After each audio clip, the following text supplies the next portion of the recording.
in a Hindu family.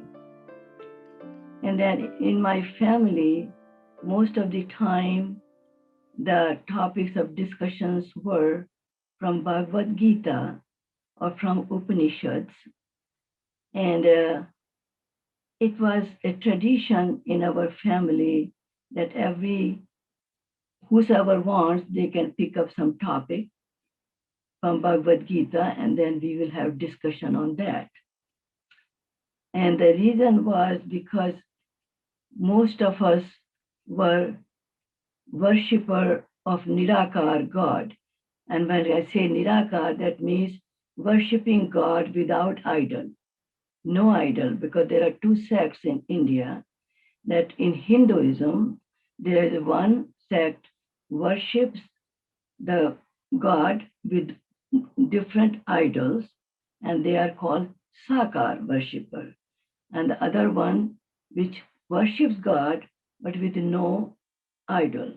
So my family was in minority, and we used to worship God with no idol. And then every day I used to see how my mother will go in the garden to bring some fresh flowers and put it in the small little temple she had created inside our house. And she will bring the flowers, she will bring a little bit water with that, and then she will start a puja thali. And then puja means worship. And then she will have a little candle, the deepak we call it in Hindi, and then she will light it up. She will sit down and she will start chanting some devotional songs. And one of her favorite songs was from Gandhi's prayer circle, Raghupati Raghav Raja Ram, Patit Pavan Sita Ram, Sabko Sanmati De Bhagwan. And what actually, I know it doesn't mean much to you, but what it means is that your name, God, your name could be Allah or Ishwar or God, but our prayer is, please give some common sense to all of us so we can coexist together. And after that, sometimes she will recite some lines from Bhagavad Gita. And then after that, it was a routine every morning, every day she will do. Then she will go in the pranayam, deep breathing, and then she will start upasana, meditation. And then she will go about 15 or 20 minutes. Sometimes I would just sit by her and then try to do it. I was unable to focus during meditation, but obviously she was. And that kind of, stayed with me throughout my life. And that kind of routine was so helpful to me wherever I would go. Like, for example, when I was crossing the Atlantic in the cargo ship from India to New York, and or when I was making transition from state to state in the United States, from city to city, that routine of every day helped me make my transition from a different time, different places. And I'm really always very grateful and thankful that she inspired me and she influenced me, my mother, how important meditation can be in our life. So sometimes I remember, and I agree, because it is difficult sometimes to focus and keep meditating, because the mind is very, very flickering here and there all the time. It's very difficult. And that is what, in a dialogue in Bhagavad Gita, Arjuna is telling to Krishna And you keep asking me, Krishna, that control your mind, control your mind. But how can I? It is just like, like controlling the wind. I cannot do it. And Krishna says, yes, you are right. Chanchala sanshaya man baho, कठिन साधन घना अभ्यास और वैराग्य से पर पार्थ होती साधन. Now I know it doesn't mean anything to you, but the reason I remember these things that my mother used to recite. And as you know, even when we grow old, those the old time memories stay with us. The short time gets affected. So when I recite these poem or these lines to my grandchildren, and I have 9 grandchildren, and they ask me, what does that mean, Grandma? So I just tell them, well, I don't know the English translation, but I can tell you that there is a translation of Bhagavad Gita, and that is from Stephen Mitchell, and that is pretty good. You can read, and sometimes they do. So in that way, what it means is, yes, Arjun, you are right. It's very difficult. But remember, practice, practice, practice. And eventually you will get there. Just have patience. You will get there. Okay. He said, I would do that the same way I feel sometimes. But the good thing is, over the period of time of many years, at by the time I reached to my stage, I believe that. I believe that because meditation has helped me in recovering process so many times. Yes, my friends helped me to recover when I faced the tragedies in my life, and we all go through that. For example, when my mother passed away in my arms, I couldn't help, but she was gone. That affected me emotionally and physically. I felt very, very sad. But I remember her words. Always keep your mind focused and don't quit meditation. And I did that. And I continue to do that. Every time our loved ones leave us, all of us know, it's very difficult. Our friends help us a lot, and that's wonderful support.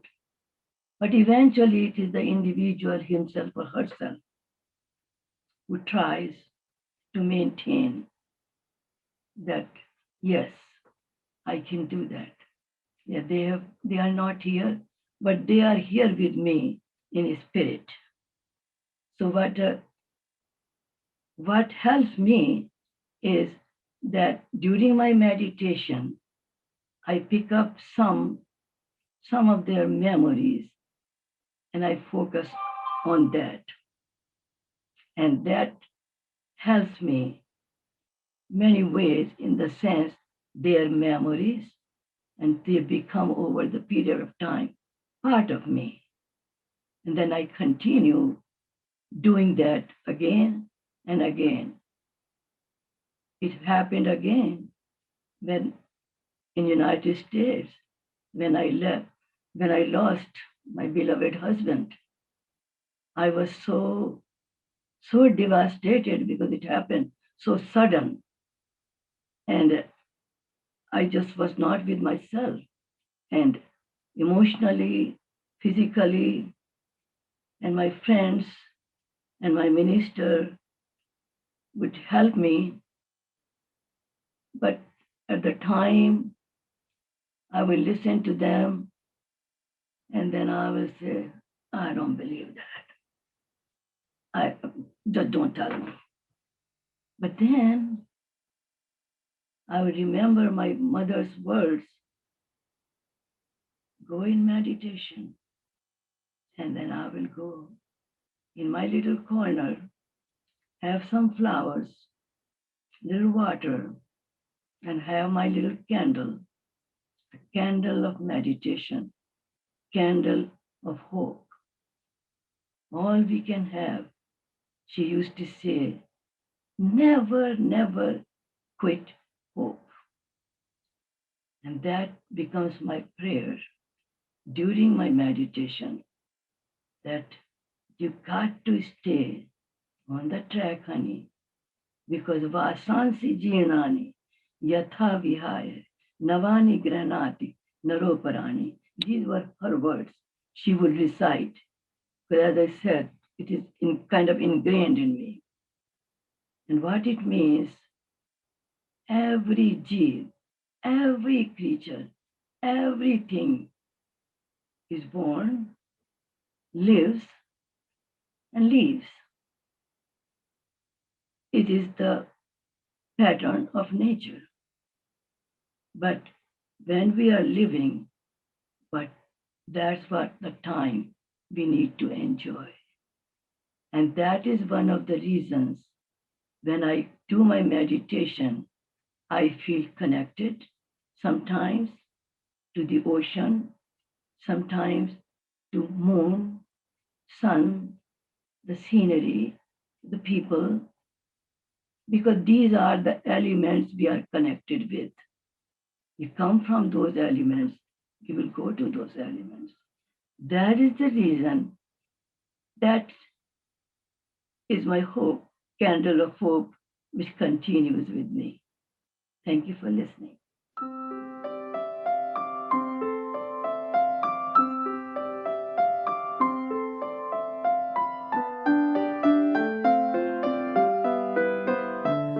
Good morning. After listening to Dia, I really don't have anything to say, but I prepared something, so I'll say it anyway. I first stumbled into mindfulness and meditation about 10 or 12 years ago when these subjects found their way into mainstream psychotherapy, which is my profession. Not being an intellectual or an academic person at all, I chose books to read the same way I might choose a beer or wine to drink, which was, gee, I like the label. So I found some titles that got my interest. Books like with the titles "Be Here Now" and "Wherever You Go, There You Are," "Going to Pieces Without Falling Apart," and in one of my favorite books, "Radical Acceptance." So I went to conferences and I met people who wrote the books and listened to them do presentations. I got to listen to and meet a man named Thubten Jinpa, the Dalai Lama's personal translator. And all these people had a profound effect on me, even if we only had a few moments to talk. One of them was a woman named Tara Brach, who wrote a book called Radical Acceptance, where she comes up with the concept of the trance of unworthiness. And she believes that a lot of us have at our core this sense that there's something wrong with us, that somehow we're not quite good enough the way we are. And she thought that meditation was a path to move out of that. Well, that struck a chord with me. I went to a full day presentation by her and continue to follow her work.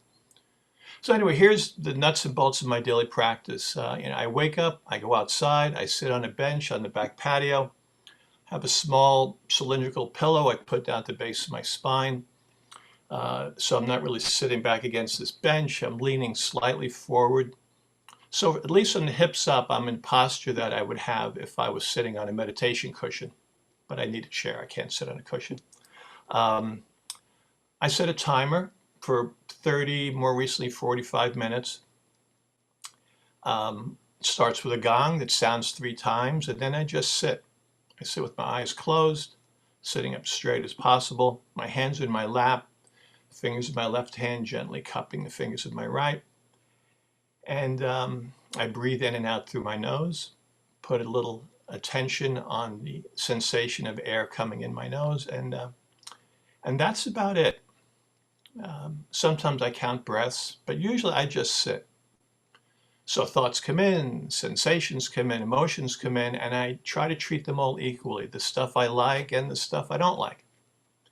My focus on breathing it's very gentle. I like the metaphor I heard once of my mind as being like a boat in a harbor, and it drifts away as a breeze or current comes through, but it stops when it hits the end of the line and bounces back into the slip a little bit. So for me, awareness of what's happening inside me is like hitting the end of that rope, and my mind bounces back. Not in a forceful way, but just because I believe that the nature of awareness is such that it interrupts the drifting of my mind. When I start to think about something and notice I'm having a thought, I tend to not continue it. I just notice it and see what the next sensation is. So it's just that recognition, just noticing what's happening seems to be helpful. I don't push thoughts away because it's really impossible for me to do that. I just notice what's happening moment to moment. If I do find myself thinking too much about something, I just notice that I'm doing that and move on. The writer Franz Kafka, of all people, has some good instructions on this. He wrote, "You do not need leave your room. Remain sitting at your table and listen. You don't even need to listen. Just wait. You don't even need to wait. Just learn to be quiet and still and solitary. The world will freely offer itself to you to be unmasked. It has no choice. It will roll in ecstasy at your feet." I just love that line. I don't know about the ecstasy, but I interpret that part about unmasking is it's when I let go of my thinking analytical mind, and there are things, it's sort of like a space opens up. All I really have to do is just stay seated, and eventually some space gets opened up. I have to just sort of outlast my restlessness and my petty, insecure, wandering mind. So at the end of the timer, I hear a gong again 3 times. In my mind, I say traditional phrases that are used in certain forms of meditation, such as, "May all beings be well. May all beings be at peace. May all beings find happiness." And I often pause at the end of each phrase and bring to mind someone to dedicate each of those phrases to. Family member, friend, a client. And I say namaste in my mind. And then I get up and make coffee. So what is the impact of the sitting? I really don't know. Maybe I'm a little less reactive. Maybe I'm a little less preoccupied with my own thoughts. Maybe I'm a better therapist. But I do know that those 30 to 45 minutes of allowing things to just be as they are, that might be the only time of my waking day when I'm not busy judging, comparing, contrasting, thinking through, rushing towards something I want, running away from something I don't want. It might be the only time when I'm not doing that. And that by itself, I think, is profound for me. There's a poet, Martha Pulsaway, has a poem that addresses this, where she says, "Do not try to save the whole world or do anything grandiose. Instead, create a clearing in the dense forest of your life and wait there patiently until the song that is your life falls into your own cupped hands and you recognize and greet it. Only then will you know how to give yourself to this world so worthy of rescue." So for me, that clearing she talks about is a space that opens up when I just sit and wait long enough. Again, the clearing gets created not by some intense discipline of my mind, but just the almost passive activity of just allowing and noticing what is happening moment to moment. When I don't judge my experience and allow it to happen, I'm sort of allowing myself to be. And when I allow myself to be, I allow others to be, and that's the path ultimately to compassion for me. So for me, that means breaking through that trance that Tara Brach talked about. It means dropping the filter that I see the world through, dropping the sort of shackles of reactivity that I live with, the preoccupation with my own thoughts, and instead just see everything as it is. For me, that's where the clearing is, that space, as the poet says, where It's in the dense forest of your life. We wait there patiently until the song that is your life falls into your own cupped hands and you recognize and greet it. May we all recognize and greet our lives. Thanks.